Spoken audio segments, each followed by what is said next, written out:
ये कोई गिलगित बल्तिस्तान आप लोगों की कॉलोनी है? आप लोग कोई ईस्ट इंडिया कंपनी से हैं? मतलब हम क्या हैं? हमारे पास रेड लाइन वाला मार्कर नहीं है, लेकिन हमारे पास ये पाकिस्तानी कौम है, हमारी रगों में खून है, सुर्ख रंग का खून, और इंशाअल्लाह ताला इसी खून से हम रेड लाइन लगाएंगे खान साहब के इर्द गिर्द, और हम देखेंगे कि कौन क्रॉस करता है। ये कोई मजाक है? 75 साल में पाकिस्तान में यही गंदा खेल खेला गया है। गिलगित बल्तिस्तान में कभी ये गंद नहीं आया था, ये पहली दफा है। ये पहली दफा गिलगित बल्तिस्तान के अंदर ये गंदगी लाई गई और मेंबर असेंबली को फोर्स किया गया कि अपनी पार्टी को छोड़ा जाए या उस कैंडिडेट को छोड़ा जाए जिसको चुनने के लिए वो गए थे, और एक और कैंडिडेट को वोट किया जाए और सिलेक्ट किया जाए। हमारे मेंबर्स रात तक 5 जुलाई की रात तक मेरे से 2-3 मिलने आए। उनके चेहरे में अफसुर्दगी भी थी और खौफ भी। खौफ था गिरफ्तारी का, किसी को गिरफ्तारी से डराया गया था, किसी ने अपनी फैमिली इस्लामाबाद से निकाली थी कि उसकी फैमिली को खतरा था, किसी की आंखों में मैंने आंसू देखे। मतलब ऐसा एक समा क्रिएट किया गया था कि को समझ ही नहीं आ रही थी कि ये कौन है, कौन प्रेशर डाल, और वो भी अवामी मुंतखब नुमाइंदों के ऊपर। मतलब कोई भी सरकारी मुलाजिम, क्या उसका ये पे ग्रेड है कि ये इस तरीके से हुकूमत साजी को इन्फ्लुएंस किया करे? क्या ये उसका मैंडेट है, या क्या उसके दायरे इख्तियार में, या कानून या आइन उसकी इजाजत देता है कि सरकारी रिसोर्सेज इस्तेमाल किए जाएं और प्रेशराइज किया जाए और मेंबर असेंबली को बताया जाए कि हम पीटीआई के किसी नॉमिनेटेड बंदे को कबूल नहीं करेंगे, चाहे 1 साल तक हमें इलेक्शन ना कराना पड़े? क्या ये किसी सरकारी मुलाजिम की बेसिक जिम्मेदारियों में आता है?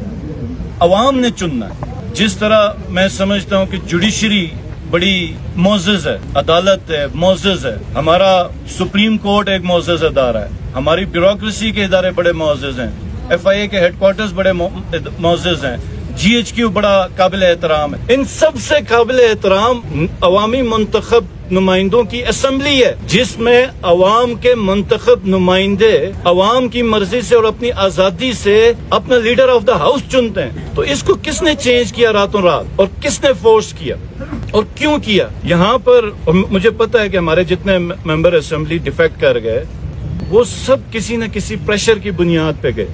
क्या आप लोगों ने जरदारी को चोर नहीं कहा? क्या आपने नवाज शरीफ को चोर नहीं कहा? तो आज कैसे आप उनके मुंतखब नुमाइंदों के साथ बैठ के हुकूमत चलाते? और क्या हम सियासत को, हमारी नई नस्ल किस तरीके से देखेगी कि जी सियासत में सब जायज है, मफाद के लिए झुकना जायज है, प्रेशर आ गया तो भागना जायज है? जब हम एक अपनी कौम का ये कैरेक्टर बनाएंगे, ये मॉरल बनाएंगे, तो कल को हम बहैसियत कौम किसी भी मुश्किल वक्त में जाते हैं, लड़ाई में जाते हैं, तो क्या हम उधर भी भागेंगे?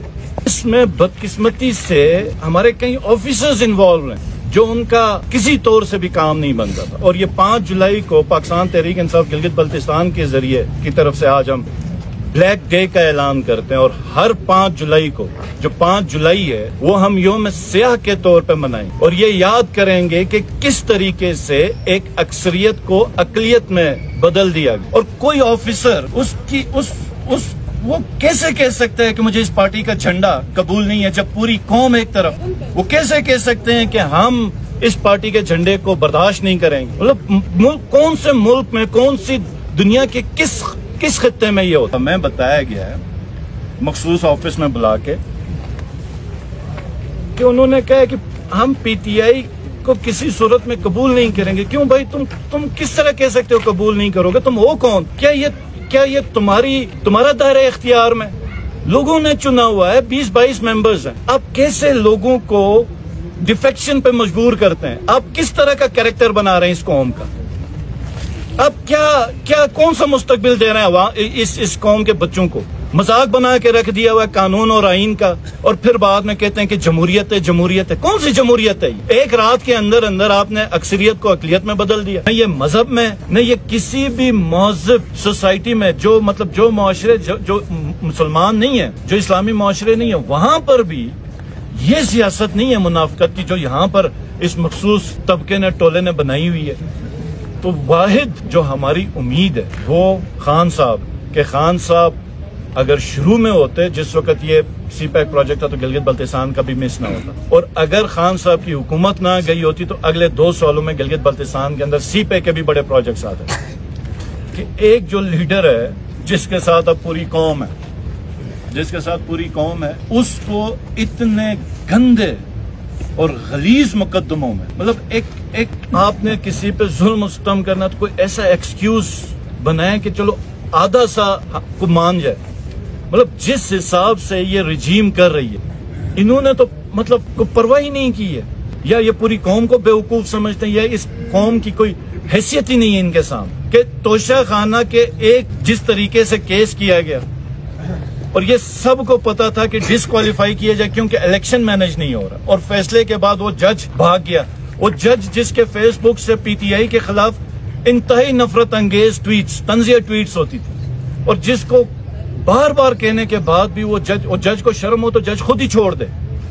वो जज ने न केस छोड़ा क्योंकि पनिशमेंट देनी थी। ये पनिशमेंट इमरान खान को नहीं है, ये पनिशमेंट 23 करोड़ अवाम को है। ये 23 करोड़ अवाम को जिस तरह भेड़ बकरियों के साथ हांका जा रहा है, जिस तरह 5 जुलाई को गिलगित बल्तिस्तान में असेंबली में अंदर हांका गया, इसी तरह 23 करोड़ अवाम को हांका जा रहा है।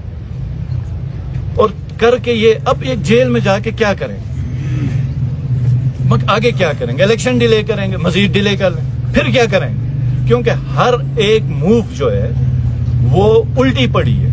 और ये इंशाअल्लाह ताला आप देखेंगे, कि ये जुल्म। और खान साहब से मेरी जब बात हुई तो खान साहब ने मुझे एक मैसेज किया कि किसी चीज पे परेशान नहीं होना, जिस तरह हर जुल्म का खात्मा होता है,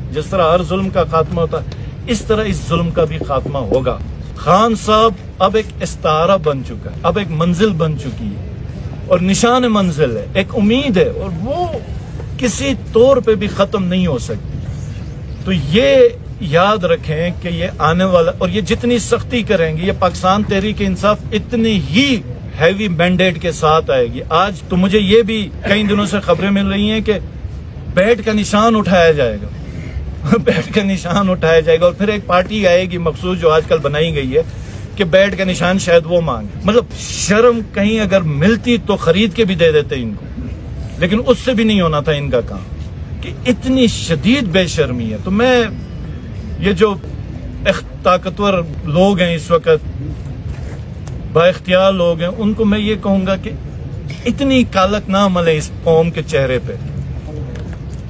ये आप ही की कौम है, ये आपका मुल्क है, इतनी बेशर्मी ना करवाएं कि लोगों को ये तारीख पढ़ते हुए शर्म आ जाए। ये किसी के मफाद में नहीं है। ये जो फैसले करने इस कौम ने करने, इस कौम को करने दिया जाए, इसी में ही सबकी भलाई है, इस कौम की भलाई, इस मुल्क की भलाई। क्योंकि ये जो कौम है, ये एक नारे नजरिए के ऊपर बनी है। इस तरह का मुल्क पूरी दुनिया में कहीं नहीं। मतलब हम ला इलाहा इल्लल्लाह के नाम पे बनने वाला ये देश है, और 75 साल का आप पढ़े तो सर शर्म से झुक ही जाता है। और अल्लाह पाक ने कुरान में फरमाया है कि जब वो किसी कौम से नाराज होते हैं तो अब वो वहां पे अजाब नहीं आता, वहां पे नाअहल हुक्मरान मुसल्लत किए जाते हैं। तो जब इमरान खान साहब को हमने देखा, मैंने करीब से देखा, तो मैंने यही समझा कि पिछले जो टाइम था शायद अल्लाह की कोई नाराजगी रही होगी हमसे, तो वो नाराजगी खत्म हो रही है कि हमें एक लीडर मिला। तो हम पे अब लाजिम और फर्ज है इस पूरी कौम पे कि हमने हर हाल में, हर सूरत में जहां पर बैठे हमने उसको सपोर्ट करना, उसके नजरिए को सपोर्ट करना। वो अल्लामा इकबाल ने फरमाया ना कि हजारों साल नरगिस अपनी बहनूरी पे रोती है, बड़ी मुश्किल से होता है चमन में दीदवर पैदा। अगर आज हम इमरान खान को मिस कर गए तो फिर पता नहीं अगले 75 साल या 175 साल इसी तरह इस कौम ने फिर धक्के खाने हो। तो इंशाअल्लाह ताला हम अब भरपूर इसका लाएमल बनाने वाले हैं गिलगित बल्तिस्तान के अंदर।